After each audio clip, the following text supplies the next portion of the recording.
What's up everyone? Welcome back to the channel. This is day 14 of our 100 days commerce masterclass for class 11th.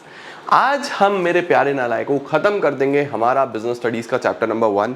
ऐसे ही 9 chapter और जल्दी जल्दी से complete करेंगे। अगले हफ्ते में चैप्टर नंबर 2, देन 3, देन 4 ऐसे फटाफट कंप्लीट करते हुए हमारा पूरा ही सिलेबस समाप्त कर देंगे। तो चलो जल्दी से शुरू करते हैं। और चैप्टर 1 में छोटा सा टॉपिक बचा है, 10-15 मिनट में हमारा कंप्लीट हो जाएगा एंड चैप्टर इज ओवर। चलिए जल्दी से लेट्स बिगिन।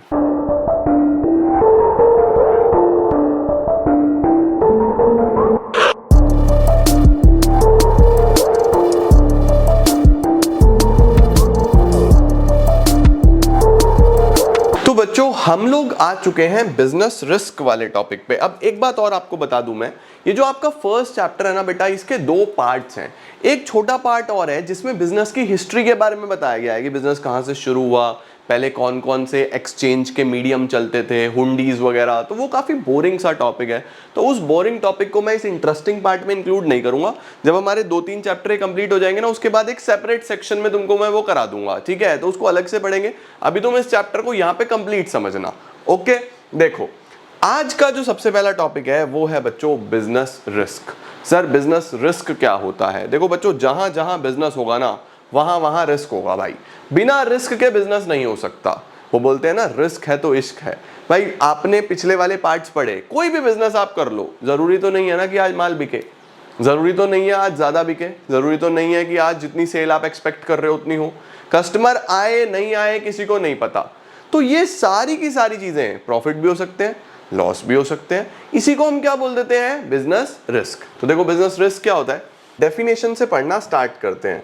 देखो लिखा हुआ है, business risk refers to possibility of making इनएडिक्वेट profits, और मैं थोड़ा सा ठीक कर देता हूं, इसको बेटर बना देता हूं, और इवन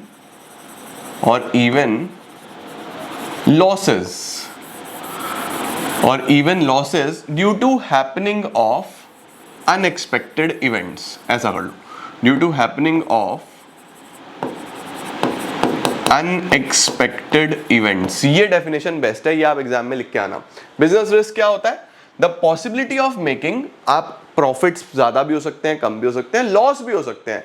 किस वजह से? अनएक्सपेक्टेड इवेंट्स की वजह से। ठीक है, अब रिस्क जो है बच्चों, इंटरनल भी हो सकता है, एक्सटर्नल भी हो सकता है। यानी आपके बिजनेस के अंदर से भी रिस्क हो सकता है कि भाई तुमने गलती से रात को लाइट खुली छोड़ दी, शॉर्ट सर्किट हो गया, आग लग गई, ये भी रिस्क है। देखो इंटरनल है। एक्सटर्नल बाहर से आ सकता है, बाहर से मतलब कि कोई अल्टीमेटली फैशन चेंज हो गया, जो आप बेचते हो वो माल बिक ही नहीं रहा, एक्सटर्नल है। कॉम्पिटिटर आ गया नया, वो आपको बहुत परेशान कर रहा है, एक्सटर्नल है। तो हमारे पास बच्चों जो बिजनेस रिस्क है वो इंटरनल भी हो सकता है, एक्सटर्नल भी हो सकता है, राइट? अब देखो इंटरनल कौन सा होता है? जैसे डिसऑनेस्टी हो गई, चोरी चोरी कर लिया किसी स्टाफ ने, इनकॉम्पिटेंसी हो गई, लैक ऑफ मोटिवेशन हो गया, थेफ्ट है, शॉर्ट सर्किट है, सब इंटरनल है। एक्सटर्नल क्या हो सकता है? जैसे पॉलिटिकल इंस्टेबिलिटी, भाई वॉर हो गया कुछ किसी देश में, वहां पे बिजनेस तो बंद होंगे, लॉसेज होंगे। अर्थक्वेक आ गया, कंपटीशन बढ़ गया। तो ये सारी की सारी चीजें बच्चों हमारे पास किसके अंदर आ जाती हैं? बिजनेस रिस्क के अंदर आ जाती है। जब तक जहां जहां तक बिजनेस होगा वहां वहां रिस्क होगा ही होगा। बढ़िया। अब रिस्क कितने तरीके के होते हैं यहां पे लिखा हुआ था, देखो, स्पेकुलेटिव एंड प्योर। मैं आपको बता दूं बच्चों, स्पेकुलेटिव का मतलब होता है कि चांसेस ऑफ प्रॉफिट्स और even chances of losses. Profit भी हो सकता है, लॉस भी हो सकता है। भाई फैशन चेंज होगा, हो सकता है जो तुम बेचते हो फैशन में आ जाए, प्रॉफिट हो जाएगा। हो सकता है जो तुम बेचते हो वो फैशन से चला जाए, लॉस हो जाएगा, है ना? तो फैशन बदल जाना, कस्टमर की प्रेफरेंस बदल जाना, गवर्नमेंट की पॉलिसी बदल जाना, प्रॉफिट भी हो सकता है, लॉस भी हो सकता है। ऐसे रिस्क को बोलते हैं स्पेकुलेटिव। प्योर का मतलब होता है इसमें प्रॉफिट का चांस नहीं होता बच्चों, या तो लॉस या नो लॉस। आग लग गई अगर तो लॉस हो जाएगा, आग नहीं लगी तो फायदा थोड़ी कुछ हो रहा है, लॉस नहीं होगा भाई, बस इतना ही तो है। देखो स्पेकुलेटिव में क्या लिखा हुआ है? It involves both possibility of gain as well as possibility of loss. लेकिन इसके अंदर it involves only possibility of loss और नो लॉस, या लॉस होगा या लॉस नहीं होगा, है ना? इसके अंदर आग लग जाना, चोरी हो जाना, स्ट्राइक हो जाना, भाई ये सब होगा तो लॉस होगा, नहीं होगा तो लॉस नहीं होगा। और इसके अंदर प्राइस बदल जाना, डिमांड बदल जाना, प्रेफरेंस बदल जाना, कस्टमर का टेस्ट बदल जाना, ये सब इसमें आता है।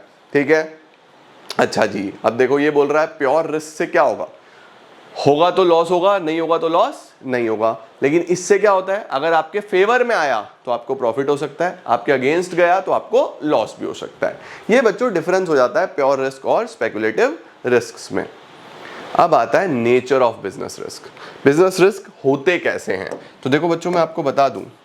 सबसे पहला, risk is an essential part of every business. भाई हर बिजनेस में रिस्क होगा ही। जिस दिन से तुमने बिजनेस करने की सोची, जिस दिन से तुमने सोच लिया कि मैं तो कोई अपना ऑर्गेनाइजेशन बनाऊंगा, चाहे वो अकेला चलाओ, चाहे वो पार्टनरशिप में चलाओ, चाहे वो कंपनी बन के चलाओ, जिस दिन से तुमने ये सोच लिया कि हम तो अकेले चलाएंगे, उस दिन से समझ लेना कि भैया रिस्क आपके साथ जुड़ गया। अब रिस्क लोगे तो कुछ ना कुछ उसका रिवॉर्ड भी मिलेगा। तो रिस्क का रिवॉर्ड क्या होता है, प्रॉफिट। भाई ज्यादा रिस्क लोगे तो ज्यादा प्रॉफिट कमाओगे, कम रिस्क लोगे तो कम प्रॉफिट कमाओगे, है ना। तुमने दुकान में माल भर लिया तो बहुत ज्यादा रिस्क ले रहे हो, सारा माल बिकेगा तो प्रॉफिट भी तो सारा तुम्हारा ही होगा। सीधी सीधी सी बात है या नहीं है। तीसरा, कितना रिस्क ले रहे हो डिपेंड करता है तुम्हारा किस नेचर का बिजनेस है, किस साइज का बिजनेस है। स्मॉल स्केल बिजनेस है तो रिस्क भी स्मॉल है, लार्ज स्केल बिजनेस है तो रिस्क भी लार्ज है। तो कितना रिस्क तुम ले रहे हो वो डिपेंड करता है तुम्हारा नेचर ऑफ बिजनेस पे, साइज ऑफ बिजनेस में। नेचर का मतलब है कि तुम्हारा किस तरीके का बिजनेस है। भाई तुमने मैन्युफैक्चरिंग यूनिट लगा ली, बहुत पैसा लगाया, नहीं चला, पैसा बहुत डूबेगा। लेकिन ट्रेडिंग यूनिट लगाई, भाई खरीद के लाते हो, बनाते नहीं हो, बना बनाया खरीद के लाते हो फिर बेचते हो, तो तुम्हारा रिस्क इसमें भी है, लेकिन मैन्युफैक्चरिंग के कंपैरेटिवली कम है क्योंकि इसमें पैसा कंपैरेटिवली कम लगता है ना। तो नेचर पे और साइज पे डिपेंड करता है। उसके बाद बिजनेस रिस्क होता कैसे है, अनसर्टेनिटी की वजह से।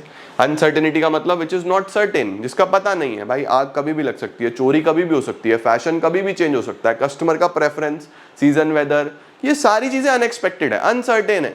कब बारिश आ जाए किसी को नहीं पता, है ना। तो ये सारी चीजें बच्चों रिस्क का एक नेचर होता है। देखो क्या लिखा हुआ है सबसे पहले, business risk arises due to uncertainty, यानी कि एनवायरमेंट डायनेमिक है, किसी को कुछ नहीं पता कब होने वाला है। रिस्क लोगे तो कुछ ना कुछ रिवॉर्ड होगा। रिवॉर्ड क्या है, प्रॉफिट।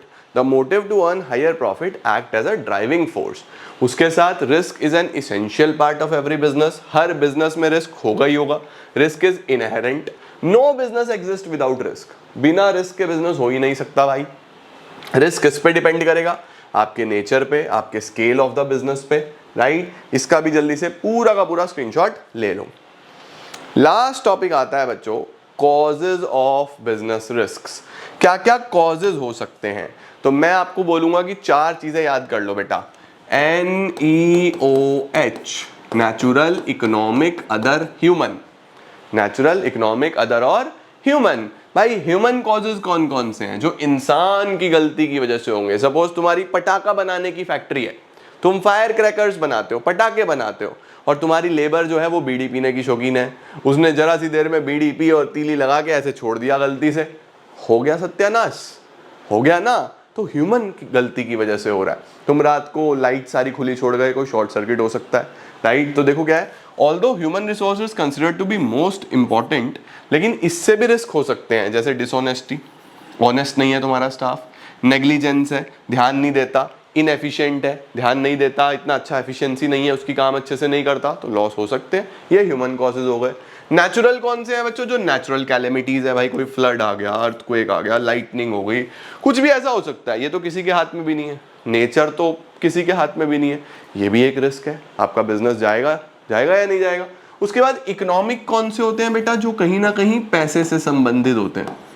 पैसे से संबंधित कैसे सर, जैसे हम लोग बात करें डिमांड की, फैशन की, इंटरेस्ट रेट की, सरकार के टैक्सेस की, इन्फ्लेशन डिफ्लेशन की। तो अगर आप इंपोर्ट एक्सपोर्ट करते हो तो बहुत सारी चीजें हो जाएंगी। तो बच्चों कहीं ना कहीं, अगर मैं बात करूं, कहीं ना कहीं यहाँ पे इकोनॉमिक्स जुड़ी हुई है। यहाँ पे क्या जुड़ी हुई है, कहीं ना कहीं इकोनॉमिक्स जुड़ी हुई है, पैसे से रिलेटेड हो रहा है। इंटरेस्ट रेट्स की बात कर रहे हैं हम, प्रोडक्शन की बात कर रहे हैं हम। तो यहाँ पे बच्चों इकोनॉमिक कॉजेज में आ जाते हैं सारे। Wide spectrum of uncertainties, demand की बात कर लें, कंपटीशन बढ़ गया, टेक्नोलॉजी चेंज हो गई, टैक्स के रेट्स चेंज हो गए, ये सब बच्चों इकोनॉमिक कॉजेज में आ जाते हैं। लास्ट आते हैं अदर, जो कहीं नहीं आया, जो ना तो नेचुरल है, ना ह्यूमन है, ना इकोनॉमिक है, वो कहाँ आएगा, अदर में।